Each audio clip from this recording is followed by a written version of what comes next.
Hello again, everybody. We're here live at NECSS 2012, and I'm here with J.Scott Armstrong, professor at the Wharton School, the University of Pennsylvania. Scott, thanks for joining us. Thank you, Chris.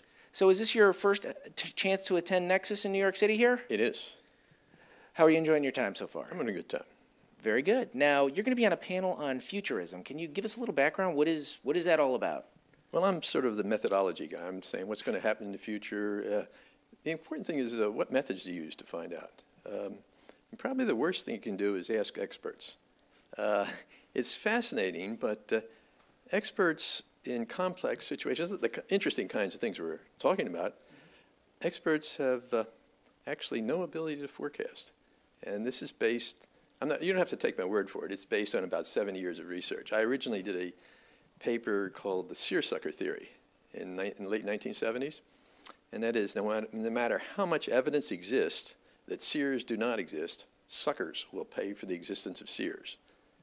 And this was updated in a very emphatic way by Phil Tetlock's book, where he looked at economists and political scientists, experts, and asked, there was, I think, 200 and some experts. He tracked them over 20 years, and they made, thousands of forecasts.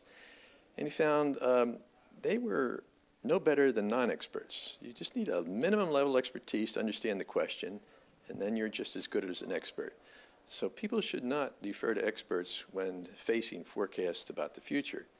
And so that's been sort of a hallmark of what I've done. I've applied this in the global warming situation, where we've been told that some experts, I happen to think it's a minority, but that's my judgment, and they are giving us their opinions. And some of these opinions have been put into computer models, and they've told us it's getting warmer. But we've checked out their methodology, and they violate scientific standards for forecasting.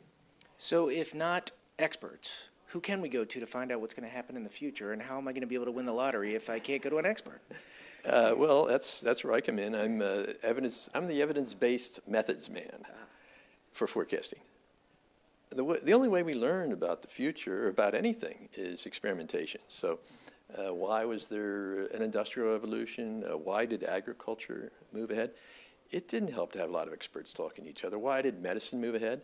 All those areas advanced only when there was experimentation that allowed us to see what's going on, and this allowed us to make forecasts about what's going to happen. All right, very good. So if people can read more, if people want to read more about what you've written and where you have given talks and things like that, how can they find out more about you? JScottArmstrong.com. You have to put the J in there, otherwise you get this wrestler on there. So it's pretty easy to track me down. I've got all of my papers are in full text on the website. You can find my resume there. You can just do a Google advanced search and find almost anything I've done. All right, and look for the actual video of the full panel discussion when it comes up. Yes. One more thing. I've recently published a book on persuasive advertising. So I've tried to summarize all the evidence about how to persuade people through advertising. And I'll talk a little bit more about it during the panel. All right, and get the book on persuasive advertising, especially if you own a business and you want to get people to buy your stuff. So, Scott, thank you very much for joining us. Yeah, thanks, Chris.